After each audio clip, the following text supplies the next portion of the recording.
নমস্কাৰ লাৰ্নিং আসামৰ অন্যটি ভিডিঅ'লৈ আপোনালোক সকলোকে স্বাগতম জনাইছোঁ। আজি আমি এই ভিডিঅ'টোত আপোনালোকৰ লগত আলোচনা কৰিম যে আপোনালোকৰ যি এডিআৰই গ্ৰেড 3 পৰীক্ষা অনুষ্ঠিত হৈ গৈছিলে তাৰ বাবে স্কিল টেষ্ট হ'ব এতিয়া, আৰু সেই স্কিল টেষ্টত আপোনালোকৰ কি আহিব, কোনটো লেভেলৰ বাবে কি সিলেবাছ হ'ব পাৰে বা কিমান মাৰ্কছৰ পৰীক্ষা হ'ব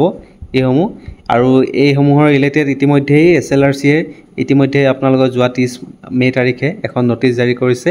এই নটিচখনতে সকলো কথা উল্লেখ কৰা আছে আৰু আমি আপোনালোকৰ লগত এইখিনি বস্তু ডিসকাস কৰিম। গতিকে অনুগ্ৰহ কৰি ভিডিঅ'টো মন দি চাব। যিসকলে গ্ৰেড 3 পৰীক্ষাত উত্তীৰ্ণ হৈছে তেওঁলোকে স্কিল টেষ্ট দিব লাগিব, আৰু স্কিল টেষ্টত তেওঁলোকে হয়তো এইখিনি বস্তু চাই যাব লাগিব ভালদৰে। ঠিক আছে, তেন্তে আহক পলম নকৰি ভিডিঅ'টো আৰম্ভ কৰোঁ। এখন আপোনালোকে নটিচখন দেখা পাইছে, এখন আপোনালোকৰ ষ্টেট লেভেল ৰিক্ৰুইটমেণ্ট কমিশ্যন যি ক্লাছ 3 পোষ্টসমূহৰ বাবে আছিলে তেওঁলোকে জাৰি কৰিছে। যোৱা 30 মে তাৰিখে এইখন নটিচ জাৰি কৰা হৈছিলে, আপোনালোকে দেখিছে ইয়াতে। ঠিক আছে, ইয়াত আপোনালোকৰ উল্লেখ কৰা আছে, আপোনালোকে চাব। যিটো পেপাৰ 3 এণ্ড পেপাৰ 4 হৈ গৈছিলে। পেপাৰ 3খন আছিলে আপোনালোকৰ যি হাই ছেকেণ্ডেৰী লেভেলৰ বাবে, আৰু পেপাৰ 4খন আছিলে আপোনালোকৰ ডিগ্ৰী লেভেলৰ বাবে। সেইসমূহ পেপাৰ যিসকলে কোৱালিফাই কৰিছে তেওঁলোকৰ পৰীক্ষা অনুষ্ঠিত হ'ব। আৰু এই কম্পিউটাৰ টেষ্টটো আপোনালোকৰ 3টা ভাগত ভাগ কৰা হৈছে, কেটেগৰী 1, কেটেগৰী 2 আৰু কেটেগৰী 3। ইয়াত আপোনালোকে দেখা পাইছে 3টা কেটেগৰী ভাগ কৰি দিছে, আৰু 25 নম্বৰৰ বাবে এই পৰীক্ষাটো অনুষ্ঠিত কৰা হ'ব। আৰু কেতিয়া হ'ব ইয়াত ডেটসমূহ দি দিয়া আছে, 2, 3, 4 আৰু 5 জুলাই তাৰিখে এই কম্পিউটাৰ পৰীক্ষাখিনি টেষ্টখিনি অনুষ্ঠিত হ'ব। ঠিক আছে, ইয়াতে আপোনালোকৰ 3টা কেটেগৰী বনাই দিয়া হৈছে। প্ৰথম কেটেগৰীটো হৈছে কেটেগৰী 1, যিটোত আপোনালোকৰ মিনিমাম কোৱালিফিকেশ্যন লাগিছিলে হাই ছেকেণ্ডেৰী বা হাই ছেকেণ্ডেৰী ইন ছায়েন্স। যিসকলে সেইটো লেভেলত কোৱালিফাই কৰিছে, সেইকেইটা লেভেলত কোৱালিফাই কৰিছে, তেওঁলোকৰ এটা বেলেগ কেটেগৰী বনাই দিয়া হৈছে। ঠিক তেনেদৰে আকৌ কেটেগৰী 2 আছে এটা, যিটোত মিনিমাম কোৱালিফিকেশ্যন লাগিছিলে বেচেলৰ ডিগ্ৰী। ঠিক আছে, আৰু এটা কেটেগৰী 3 য'ত আপোনাৰ মিনিমাম কোৱালিফিকেশ্যন আছিলে bachelor degree with computer certificate. 6 মান্থছৰ কম্পিউটাৰ চাৰ্টিফিকেটৰ দৰকাৰ আছিলে, বা bachelor degree in library science with computer certificate. ঠিক আছে, এই 3টা কেটেগৰী ভাগ কৰি দিয়া হৈছে। এই কেটেগৰী হিচাপতে আপোনালোকৰ পৰীক্ষাসমূহ অনুষ্ঠিত হ'ব। ঠিক আছে, আৰু কোনটো কেটেগৰীত কি মানে টপিক আহিব সেইসমূহ ইয়াতে চিলেবাছটো বা পেটাৰ্ণটো দি দিয়া হৈছে, আপোনালোকে ইয়াতে চাব পাৰিব। ইয়াতে আপোনালোকে চাওক, ইয়াত ডেছক্ৰিপশ্যনত দিয়া আছে MS Word, MS Excel আৰু MS PowerPoint। মেইনলি এই 3টা বস্তুৰ ওপৰতে কম্পিউটাৰ স্কিল টেষ্টটো অনুষ্ঠিত হ'ব। ঠিক আছে, 25 নম্বৰ আছে। 25 নম্বৰৰ ভিতৰতে 10 নম্বৰ আপোনালোকৰ MS Wordত থাকিব, 10 নম্বৰ MS Excelত থাকিব, আৰু MS PowerPointত 5 নম্বৰ থাকিব। ঠিক আছে, গতিকে এই তিনিওটাই আপোনালোকে ভালদৰে চাব। এইকেইদিন খুব প্ৰেক্টিছ কৰিব, যাতে আপোনালোকৰ পৰীক্ষাত আপোনালোকে যিসমূহ কুৱেশ্যন আহে অতি সোনকালে কৰি ল'ব পাৰে। ঠিক আছে, কেটেগৰী 1 মানে যিটো আপোনালোকৰ মিনিমাম কোৱালিফিকেশ্যন আছিলে হাই ছেকেণ্ডেৰী লেভেল, এই কেটেগৰী 1ৰ কাৰণে চিলেবাছত প্ৰথমতে MS Wordত দিছে document creation, basic formatting, editing, alignment and printing. ঠিক আছে, ইয়াতে আপোনালোকৰ খুব বেছিক যিখিনি মানে হেৰি থাকিব পাৰে, যেনেকৈ বল্ড ইটালিক কৰা বা টাইপিং কৰি কেনে সেইখিনি আপোনালোকে কালাৰ কৰা, বৰ্ডাৰ দিয়া, সেইসমূহ বস্তু ইয়াতে সোমাই থাকিব ৱৰ্ডত। ঠিক আছে, আকৌ আপোনালোকে এইখিনি এলাইনমেণ্ট কৰিব লাগিব, লেফ্ট চেণ্টাৰ এইবোৰ এলাইনমেণ্ট থাকে, সেইসমূহ আপোনালোকে কৰিবলগীয়া হ'ব পাৰে। আৰু পেজৰ যিবোৰ ফৰ্মেটিং থাকে, ঠিক আছে, সেইসমূহ কৰিব লাগিব। আৰু প্ৰিণ্টিংটো আপোনালোকে লাষ্টত সেইখিনি নিজে কৰিব লাগিব। গতিকে আপোনালোকে পেজ ৱৰ্ডৰ ফাইল এটা কেনেদৰে প্ৰিণ্ট কৰিব পাৰি, কেনেদৰে তাৰ এলাইনমেণ্ট মিলাব লাগে, সেইখিনি আপোনালোকে গোটেইখিনি চাই যাব। ঠিক আছে, ঠিক তেনেদৰে আপোনালোকৰ কেটেগৰী 1ত MS Excelৰ কুৱেশ্যনো আহিব। এক্সেলত আপোনালোকে ইয়াতে দেখিব পাইছে, এক্সেলত কি দিছে, বেছিক ফাংচনেলিটিজ অফ এক্সেল, আৰু basic formula, alignment and printing. এক্সেলতো ঠিক তেনেদৰে যিসমূহ বেছিক ফাংচন থাকে সেইসমূহ আপোনালোকে এপ্লাই কৰিব লাগিব। আৰু ফৰ্মুলা কিছুমান থাকে, বেছিক ফৰ্মুলা কিছুমান এক্সেলত, যেনেকৈ চাম হওক বা আপোনালোকে কাউণ্ট কৰিবলগীয়া হ'ব পাৰে, এনেকুৱা ধৰণৰ কিছুমান ফৰ্মুলা থাকে। বা চিম্পলি আপোনালোকক ডিফাৰেঞ্চ উলিয়াব দিব পাৰে বা প্ৰডাক্ট উলিয়াব দিব পাৰে, তেনেকুৱা ধৰণৰ কিছুমান বেছিক ফৰ্মুলা আহিব পাৰে। সেইসমূহ আপোনালোকে প্ৰেক্টিছ কৰি ল'ব। ঠিক আছে ইয়াতো আপোনালোকৰ এলাইনমেণ্টখিনি মিলাব লাগিব আৰু প্ৰিণ্টিং নিজে কৰিব লাগিব পেপাৰত ঠিক আছে এইখিনি তাৰপিছত আপোনালোকে জমা দিবলগীয়া হয় আৰু পাৱাৰ পইণ্টত আপোনালোকৰ তেনেদৰে 5খনমান স্লাইড বনাব আহে কিবা টপিকৰ ওপৰত স্লাইড এখন কিবা এটা টপিক দি দিব পাৰে সেই টপিকটোৰ ওপৰত আপোনালোকে কেইখনমান স্লাইড বনাব দি দিব ঠিক আছে আৰু ইয়াতে আপোনালোকক কৈছে কি document creation basic formatting alignment and printing power পইণ্টতো ঠিক তেনেদৰে আপোনালোকে স্লাইডখিনি বনাই কেনে হেডিং দিব লাগিব তাৰ আণ্ডাৰত আপোনালোকে কিবা কিবি টপিক লিখিব দিব পাৰে ঠিক আছে কেইখনমান স্লাইড বনাব দিব এনেকৈ মানে যিবোৰ বুলেট ফৰ্মেটিং হয় সেইসমূহ ইউজ কৰিবলগীয়া হ'ব পাৰে গতিকে সেইসমূহ আপোনালোকে চাই ল'ব ঠিক আছে ঠিক তেনেদৰে কেটেগৰী 2 আছে যিটো ডিগ্ৰী লেভেলৰ কাৰণে আছিলে ডিগ্ৰী লেভেলৰখিনি অকণমান হাই ছেকেণ্ডেৰী লেভেলতকৈ অকণমান ওপৰ লেভেলৰ আহিব পাৰে আপোনালোকে বেছি চিন্তা কৰিবলৈ আপোনালোকৰ যিসমূহ বেছিক কুৱেশ্যন সেইসমূহে আহে খালি আপোনালোকে অকণমান ভালদৰে প্ৰেক্টিছ কৰিলে এইখিনি গোটেইখিনি আপোনালোকে কৰিব পাৰিব ঠিক আছে ইয়াতো তেনেকৈ document creation formatting document table creation editing alignment and printing এইসমূহ আপোনালোকক দিয়াই আছে এইখিনি বস্তুৱে আপোনালোকে যদি প্ৰেক্টিছ কৰি যায় আপোনালোকে নিশ্চয়কৈ ভালদৰে কৰিব পাৰিব টেবুল ইনচাৰ্ট কৰিব দিব পাৰে টেবুলত আপোনালোকৰ কিছুমান ডাটা ভৰাব দিব পাৰে ঠিক আছে ফৰ্মেটিংখিনিতো আপোনালোকে চাবই লাগিব ফণ্ট কি দিব লাগে সেইবোৰ আপোনালোকক মেনশ্যন কৰি দিয়া থাকিব বা কিছুমান আপোনালোকৰ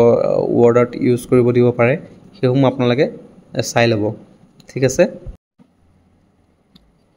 তেনেদৰে আপোনালোকৰ MX Excelত ইণ্টাৰমিডিয়েট লেভেলত বস্তুখিনি আহিব যেনেকৈ ইণ্টাৰমিডিয়েট লেভেলত ফৰ্মেটিং কৰিব দিব পাৰে ইণ্টাৰমিডিয়েট ফৰ্মুলা কিছুমান ইউজ কৰিব পাৰি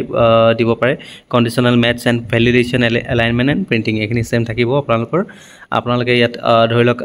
MS Excelত যিসমূহ কণ্ডিশ্যনেল ফৰ্মুলা কিছুমান থাকে যেনেদৰে if and or not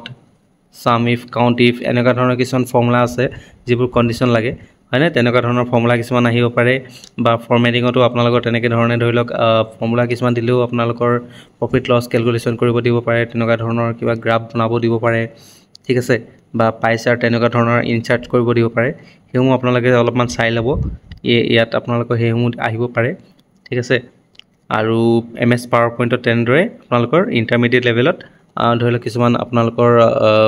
power পইণ্টত যেনেকৈ ট্ৰানজিশ্যন ইউজ কৰিব পাৰি সেইসমূহ ট্ৰানজিশ্যন বি আপোনালোকৰ ইউজ কৰিব দিব পাৰে শ্লাইডসমূহত ঠিক আছে সেইসমূহ আপোনালোকে অলপমান চাই যাব ঠিক আছে ঠিক তেনেদৰে আকৌ কেটেগৰী 3 যিটো আপোনালোকৰ degree with computer and degree in library science with computer এইটো দুটা কেটেগৰীৰ বাবে আছিলে ইয়াতে আপোনালোকৰ document creation and editing detail formatting references table creation and editing creating numbered or bulleted list and modifying characters alignment and printing এইসমূহ বস্তু আপোনালোকৰ আহিব পাৰে বুলি কৈছে হয়নে ইয়াতে আপোনালোকৰ ভালদৰে আপোনালোকে চাব যে কেনেকৈ টেবুল ইনচাৰ্ট কৰিব পাৰি MS Wordত টেবুল ইনচাৰ্ট কৰি কেনে আকৌ সেইবোৰ কেনেকৈ আপোনালোকৰ ধৰি লওক মাৰ্জ কৰিবলৈ দিব পাৰে বা চেলখিনি স্প্লিট কৰিবলৈ দিব পাৰে মাৰ্জ কৰি কিনে এনেকুৱা ধৰণৰ কিছুমান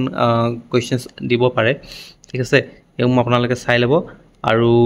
যিবোৰ আপোনালোকৰ বুলেট ইউজ কৰিব পাৰি MS Wordত ইনচাৰ্ট কৰিব পাৰি সেইসমূহ কেনেকৈ কৰিব পাৰে আৰু আপোনালোক ধৰি লওক পেৰাগ্ৰাফ ছাফল কৰিব দিব পাৰে সেইসমূহ দুটা পেৰাগ্ৰাফ কি বুলি কয় পেৰাগ্ৰাফটো আপোনালোকৰ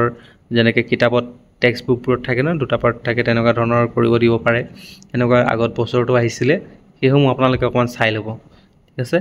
আৰু MS Excelত তেনেকৈ আপোনালোকৰ কেটেগৰী 3ৰ বাবে আহিব পাৰে কি দিছে detail tables detail formulas formatting and printing pivoting lookup methods using chart wizards ঠিক আছে এইসমূহ আপোনালোকৰ আহিব পাৰে যিখিনি আপোনালোকৰ ধৰি লওক যেনেকৈ লুকআপ ফাংচন কিছুমান থাকে ভি লুকআপ এইচ লুকআপ ঠিক আছে এইসমূহ লুকআপ ফাংচনসমূহ চাই ল'ব পাইভট টেবুলত অলপমান চাই ল'ব ঠিক আছে আৰু আপোনালোকৰ কিছুমান চাৰ্ট বনাব আহে চাৰ্ট কেনেকৈ ইনচাৰ্ট কৰিব লাগে কিছুমান ডাটা থাকিব সেই ডাটাসমূহৰ পৰা আপোনালোকে চাৰ্ট বনাব লাগিব ঠিক আছে আৰু ফৰ্মুলাবোৰ এই ফৰ্মুলাসমূহকে অলপমান ডিটেইলছত কেনেকৈ ইউজ কৰিব পাৰি ঠিক আছে এইবোৰ চাব অকণমান কেনেদৰে এইবোৰ ৰাউণ্ড আপোনাৰ ট্ৰিম কৰা ফৰ্মুলা থাকিব পাৰে বিভিন্ন ধৰণৰ ফৰ্মুলা আছে এক্সেলত সেইসমূহ আপোনালোকে অকণমান চাই যাব ঠিক আছে যিখিনি মষ্ট কমন আৰু সেইখিনি অকণমান চাব বেছিকৈ আহে ঠিক আছে আৰু MS পাৱাৰ পইণ্টত আপোনালোকক দিছে কি ডকুমেণ্ট ক্ৰিয়েশ্যন ডিটেইল ফৰ্মেটিং আৰু আপোনালোকৰ table chart alignment and printing আপোনালোকে যদি MS Word বা Excel কোনোবা এটা যদি ভালদৰে জানে অলপমান তেতিয়াহ'লে MS মানে অফিচৰ বাকীকেইটাতো আপোনালোকে অকণমান সুবিধা হয় সেইবাবে আপোনালোকে ৱৰ্ড এক্সেল অকণমান ভালদৰে শিকি ল'লে পাৱাৰ পইণ্টতো আপোনালোকে টেবুল ইনচাৰ্ট কৰিবলৈ বা চাৰ্ট ইনচাৰ্ট কৰিবলৈ আপোনালোকে সেইখিনি পাৰিব ঠিক আছে গতিকে এইখিনিয়ে মেইন বস্তু এইখিনি আপোনালোকে অকণমান ডিটেইলছ যদি চাই যায় তেতিয়াহ'লে নিশ্চয়কৈ আপোনালোকৰ পৰীক্ষা স্কিল টেষ্ট ভাল হ'ব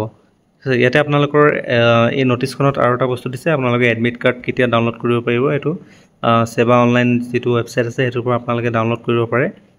আপোনালোকৰ এডমিট কাৰ্ড ইছ্যু 25 জুন 2025 হ'ব বুলি কৈছে ঠিক আছে 25 জুনৰ পৰা আপোনালোকে এডমিট কাৰ্ড ডাউনলোড কৰিব পাৰিব ঠিক আছে গতিকে আপোনালোকে ভালদৰে হাজু হওক আপোনালোকৰ স্কিল টেষ্টৰ বাবে নিশ্চয়কৈ আপোনালোকৰ পৰীক্ষা ভাল হ'ব ঠিক আছে আৰু যিমান দিন আছে আপোনালোকে বিভিন্ন সোৰ্সৰ পৰা আপোনালোকে স্কিল টেষ্টৰ বাবে প্ৰিপেয়াৰ কৰক আৰু আপোনালোকে টাইপিংটো অলপ স্পীড কৰিব লাগিব তাৰ বাবে আপোনালোকে গুগলত গৈ টাইপিং টেষ্ট বুলি সাৰ্চ কৰিব পাৰে তাতে আপোনালোকে বিভিন্ন ধৰণৰ ৱেবছাইট পাব যেনে typingtest.com বা 10 fast fingers এনেকুৱা ধৰণৰ কিছুমান ৱেবছাইট আছে সেই ৱেবছাইটত আপোনালোকে ল্যাপটপত বা কম্পিউটাৰত প্ৰেক্টিছ কৰিব পাৰে টাইপিংটো স্পীড কৰিবলৈ বাবে ঠিক আছে আপোনালোকৰ যদি টাইপিংটো স্পীড হয় তেতিয়া আপোনালোকে বাকি যিবোৰ ফৰমেটিং থাকে বা এডিটিং থাকে এইখিনি আপোনালোকে অকমান টাইম পাই যাব গতিকে সোনকালে টাইপ কৰাটো ভাল এইখিনি আপোনালোকে অকমান টাইপিং এইকেদিন প্ৰেক্টিছ কৰক কিবোৰ্ড এখন লৈ কিনে টাইপিং প্ৰেক্টিছ কৰিবলৈ আৰম্ভ কৰক ঠিক আছে আৰু বাকি আপোনালোকৰ যিসমূহ দৰকাৰী ফৰ্মুলা আছে এক্সেলৰ সেইখিনি আপোনালোকে চাই লওক এবাৰ টেবুল চাৰ্ট এইখিনি আপোনালোকে ভালদৰে চাই ল'ব ঠিক আছে এইখিনি ওপৰতে আপোনালোকৰ আহিব আৰু আপোনালোকে কোনোবাই যদি অনলি ব্যাচেলৰ ডিগ্ৰীটো কোৱালিফাই কৰিছে তেতিয়া আপোনালোকে দিব লাগিব আৰু যদি ব্যাচেলৰ ডিগ্ৰী লগতে ব্যাচেলৰ ডিগ্ৰী উইথ কম্পিউটাৰ দুটাতে পাছ কৰিছে তেতিয়া হলে দুটা কাৰণে এপিয়াৰ হ'ব লাগিব তেনে বেলেগকে ঠিক আছে গতিকে আপোনালোক সকলোৱে বেষ্ট অফ লাক থাকিল আপোনালোকে ভালদৰে প্ৰেক্টিছ কৰক আজিৰ ভিডিওটো ইমানতে সামৰিছো আমি আগলৈ আপোনালোকৰ বাবে স্কিল টেষ্টত সহায় হোৱাকে কিছুমান ভিডিও লৈ আহিম ঠিক আছে ধন্যবাদ